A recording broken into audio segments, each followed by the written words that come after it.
My name is Lindy, and I am going to take you through some of the key features of telesales rules. I'm being aided this morning by my glamorous assistant, Ben. Before we get started, a few points to note. If you have any questions during this webinar, then please email Andy Richley via keystonesoftware.co.uk or tweet us at KhaosERP. For the best quality, please set your YouTube image quality using the cog in the bottom right to the HD setting. And there's no need to take notes, as we'll be sending out the webinar script to you after the event. So let's begin. Telesales rules are an immensely powerful tool which can be used for anything from displaying notifications to the user when certain conditions are met, to creating quite complex promotional offers, which can be applied automatically without any intervention by the user. Today, we are going to provide you with an introduction to some of the key features of this part of the promotional functionality within Khaos Control. We hope that this will inspire you to investigate further how telesales rules can work for your business. By the way, the examples we are using are based on scenarios sent to us by our customers. During this webinar, we are going to look at the following options available when using telesales rules. Triggering telesales rules, using key codes with telesales rules, using conditions with telesales rules, using telesales rules as bog-offs, purchasing and telesales rules. So, telesales rules are created within the promotions area of Khaos Control. By selecting the telesales rules radio button at the bottom of the screen, we can see a list of our existing telesales rules that are currently active based on the date range filter. New telesales rules can be created from here by clicking the new button on the button bar. More on this later. Firstly, we're going to take a quick look at a basic telesales rule, which will prompt the user to perform an action when a new sales order is created. In this example, we have NHS customers who belong to an overarching funding authority. They insist that we quote their purchase order number on the sales invoices we send to them so that payment can be authorised. There have been problems in the past where the purchase order code was not recorded on sales orders, and so they did not pay their bills promptly. Against this telesales rule, we have specified the customer class that the rule will affect. We have entered a written prompt that will appear whenever a new sales order is created for a customer belonging to this company class. We can also create silent telesales rules, which do not display a prompt to the sales operative. We'll see examples of this later. Also note that we have ticked the checkbox only affect new sales orders, so that the prompt will not appear if we edit an existing order. To see this in action, we will create a new sales order for a customer that belongs to the NHS company class. To do this, we'll load the Northumberland Health Trust's company record. On the Customer Detail General screen, we can see an option that will require a customer's purchase order number to be taken before a sales order can be saved. In this example, we would probably use this in conjunction with our telesales rule. We can also see that this customer is linked to the classification we specified against the telesale rule. We'll create the new sales order from the Other Actions menu. For keyboard users, the shortcut for this is F9 and 5. As we can see, the telesales rule is triggered as soon as we add the first item onto the sales order. This will remind the telesales operative to ask for the purchase order number before they finish the call. This is useful as the prompt generated by the customer setting appears on sales order save, which might be after the user has finished talking to the customer. Our first telesales rule example was triggered based purely on company class. We could, however, specify certain stock items to trigger the rule. Within the trigger area of the trade bulk buy discount offer, we can list the stock items which, when added to an order, will trigger the telesales rule. In this example, when stock item SF248, Magician's Law, is added to a sales order, the telesales rule will be triggered and the prompt that we have entered will inform the sales operative of the discount's details. Please note that we've also specified a company class to narrow down which customers are entitled to the discount, but we could leave this area blank if we wanted the telesales rule to apply to all customers. We'll create a new sales order for a trade customer using the command interface to see how this rule affects the sales order process. As we can see here, the rule has not been triggered when we add a non-trigger item onto the sales order. However, if we now add a trigger item, we can see that it is at this point the telesales rule is applied. Both of the examples we've looked at so far have displayed simple prompts for information purposes. We're now going to look at the benefits of using key codes with telesales rules. There are a number of ways we can combine the use of key codes, also known as promotional or campaign codes, with telesales rules.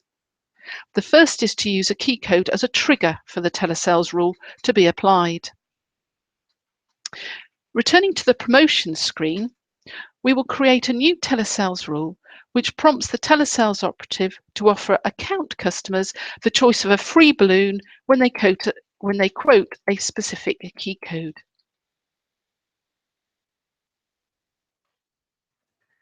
We will give the telesales rule a short description, so 14, free balloon for account customers, and specify the relevant customer class.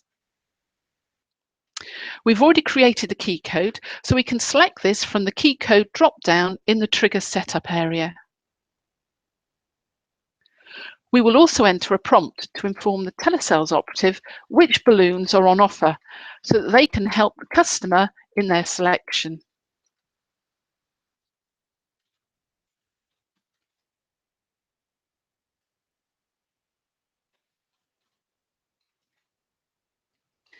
With the telesales rule saved, we'll see how this works by raising a new sales order for an account customer.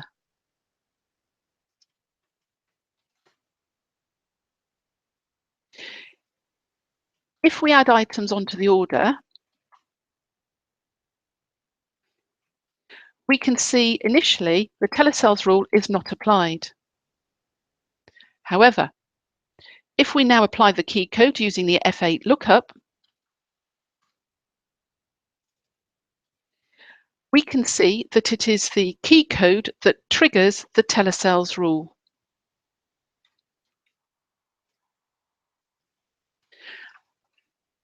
Alternatively, we could use a telesales rule to automatically apply a key code to sales orders, which meets certain criteria. For example, we might want to offer a free delivery on all sales orders raised against a specific customer class. Let's return to the promotion screen and create a new telesales rule.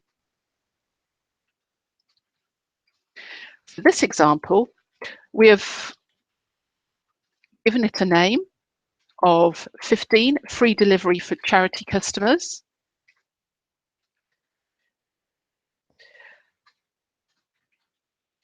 And then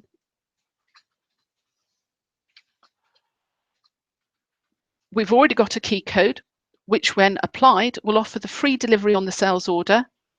By setting the customer class in the telesales rule to charity and selecting the key code from the apply key code drop-down, the telesale rule will apply the key code automatically to all sales orders raised against charity customers. If the prompt area is left blank, this will happen automatically in the background of the sales order once the first item's been added, without any intervention from the sales operative. This is a silent telesales rule. We'll demonstrate this by raising a sales order for a charity customer using the command interface. If we review the delivery charge, we can see our customers would normally be paying £3.50.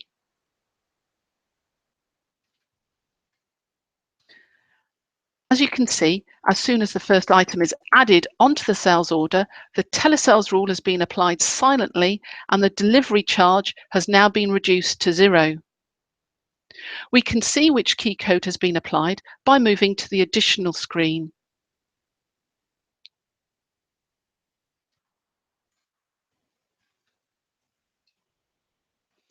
Conditions can also be created against telesales rules to enhance or even control promotional offers. To demonstrate how conditions can be used, we'll look at a couple of examples. We could, for instance, apply a special offer to products belonging to a particular stock type.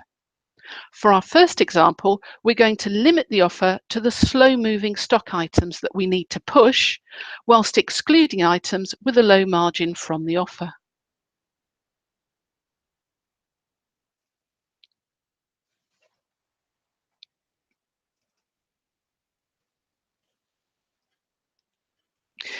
In this instance, we have decided to offer 75% off any body care products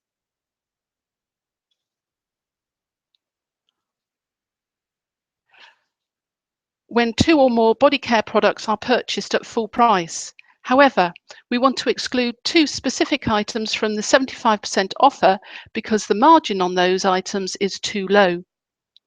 We can see in the action details area that we have specified the discount we want to offer. The group comparison scope area is where we have told the system the criteria for triggering the telesales rule offer, and it's going to be the product stock type, in this case, body care. In the conditions area, we can see the number, we have specified the number of items that need to be purchased from the body care stock type and the 2 products that we want to exclude from the offer. It is worth noting that telesales rules can be prepared in advance of the promotion starting. The date range that you set will be the dates that the telesales rule will be active. Let's have a look at a slightly more complex offer. This offer has been set up so that if a customer buys from a specific range of items and their order exceeds a certain amount, then they can have a specified item for free and free delivery of their order. The offer is set up as before, but note the 100% discount figure for the free item and that the 0 delivery checkbox is ticked. We can also see that the group comparison scope area has been set to specific stock codes or types. These are specified using the Set button. The conditions area has been set to specify the minimum sales order value required and the free item that is being offered. To see this in action, we'll create a new sales order.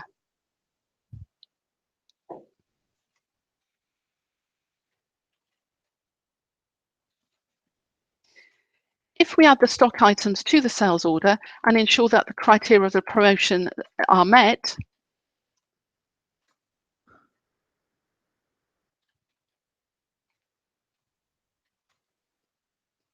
we can see that both the fake tan optimizer sales price and the delivery value of the order are reduced to 0.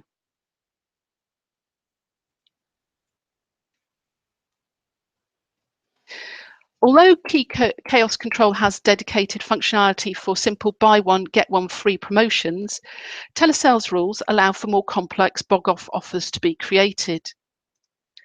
In this example, if the customer buys 3 or more items from the body care or face care stock types, then they can have every 3rd item from those stock types for free.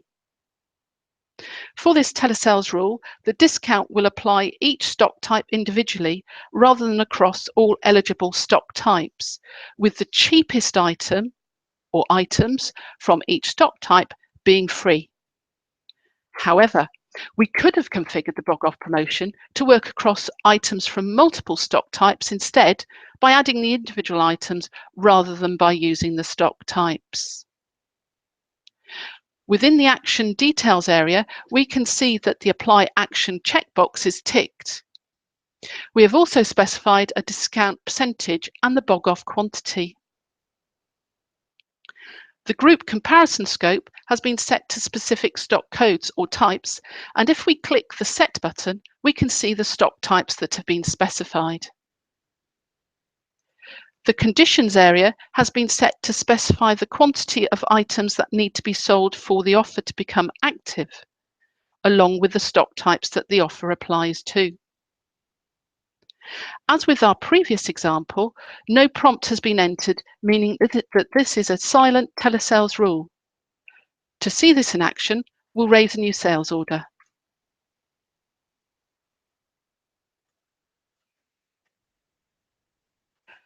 When we add the qualifying stock items onto the sales order, we'll see that the 3 for 2 offer applies automatically with no intervention from the user.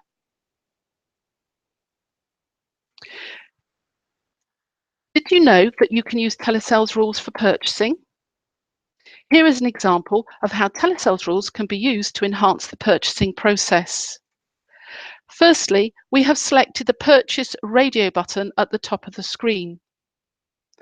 We have then specified an item in the Trigger Items grid, which means that the rule will be applied if our buyers create a purchase order for this item.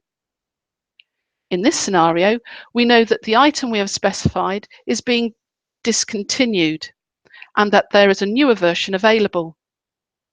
We have entered a prompt for our buyer and selected an item that should be ordered instead in the replacement stock item field. We will now create a purchase order for DAB supplies and add the trigger item to the order.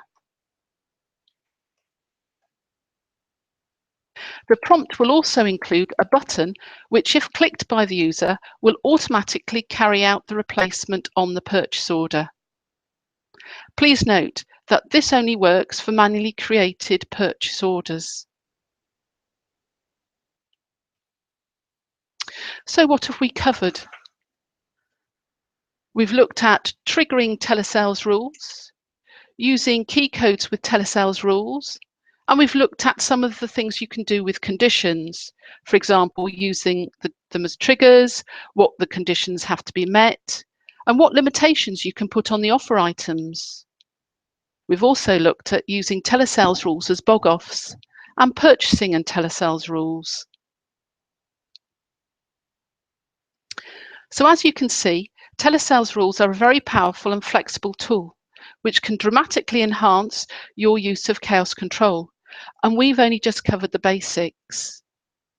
We're now going to spend a few minutes answering your questions. If you have any further questions, please email training@keystonesoftware.co.uk or tweet us using @KhaosERP.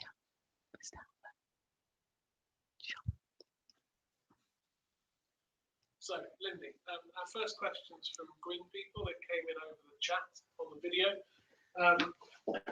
They would like to know how you get stock images to show up on products. So I'm assuming they're talking about a nice image that comes up on the command window.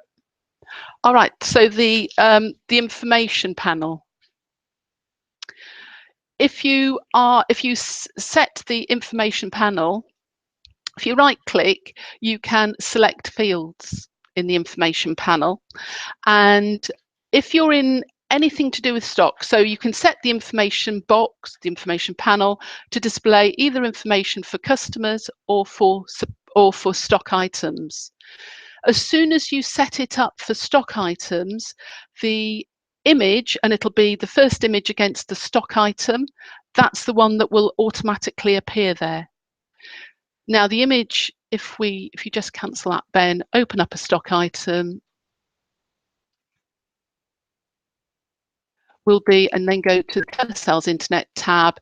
It's the image that is saved in this area against the stock item that will appear in the information box. Okay, so the image needs to be stored on the network? Yes, I think it does, yeah. Okay. Is there anything that people need to know in terms of turning this functionality on? Is it on by default? Or? There are several options for configuring this. If you right click in the information panel, that's where you can disable the information box. You can also disable it per user. So if we go to system data, and users, and right click and define profiles. Remember not to be alarmed, folks.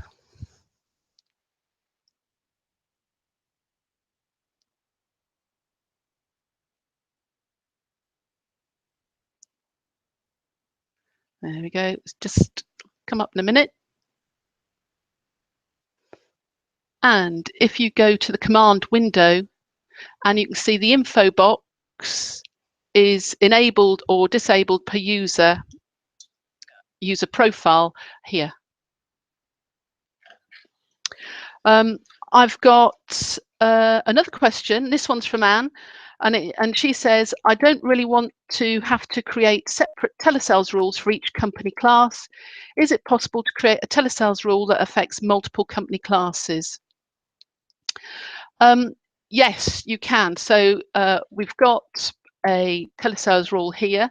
Now, if you look at the top of the trigger area above the company classes drop down, you'll see that there are a series of tabs. And if we go to company classes, you've got the option to select one or more company classes. And you've also got the not button at the top, which will invert the selection. So not at the moment, it would be not EPOS or not retail company classes would be affected by this trigger rule. We've got another question from Chris. We offer a loyalty scheme to our customers, but I don't want my sales staff asking the same customers multiple times. So he doesn't want the customers asking the same customer if they're a member of the loyalty scheme. So is there a way to get a prompt to only show once? Yes, there is. So when you create a telesales rule, you can specify that it should only appear on the customer's first order. Can you see the checkbox there that Ben's ticked? Okay, have we got any more questions? Yeah, we've got a question from Andrew Roach. He was asking about how we report on individual telesales users to see how they're doing in terms of upselling customers onto specific products and how their sales are doing in general. I was thinking the sales summary reports in terms of analysing by user would be a good place to start. Yes. So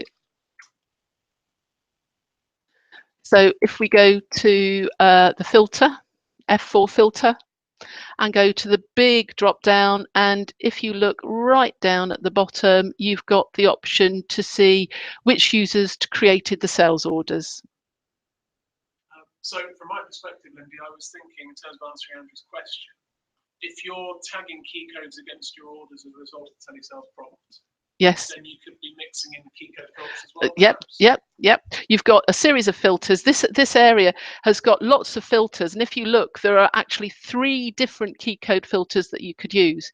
And certainly you could look to see for a particular promotion which users have been using the key code filter have been selling particularly well against a particular key code. In addition to that, Lindy, would it be worth using the key code and sales source reports in here, perhaps? Yes, you certainly could use sales source. So if you, you could either use sales source there, or you could use the sales source report at the top. So tab at the top. Okay. So again, if you go to the drop down, user is user, no, just customer URN, so not user. With the key codes, remember you can bring back key codes with agents? Yeah, let's have a look. If you go to the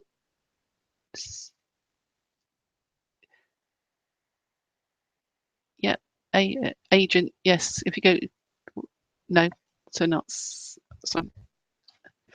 Sorry, that's all right. There we go. So what I was wondering about, Lindy, was combining the use of agents with your users. Yes. Because you can run your agent reports within the sales source, and also within your key code reporting. If we go to the key codes tab, we've individual into that where you user agent, or is that just no, it's not user agent. Sales source agents functionality, you'd be able to analyze per agent. Yes, and certainly a lot of our customers do use agents and link them to users so they can see how they perform. We've got where's that page? The key code page.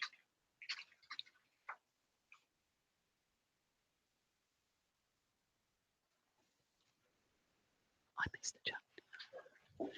Lindy, I don't think we have any further questions to answer at the moment.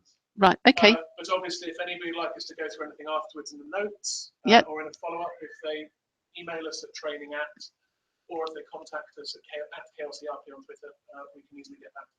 Yes. Okay. Thank you very much, everyone, and for your questions as well. So as you can see, we're looking to do another webinar next month, and this one we're going to look at adding more than one key code to an order. So this is really new functionality, so if you'd like to join us, then keep an eye out for Andy's email, and hopefully we'll see you all then. Bye.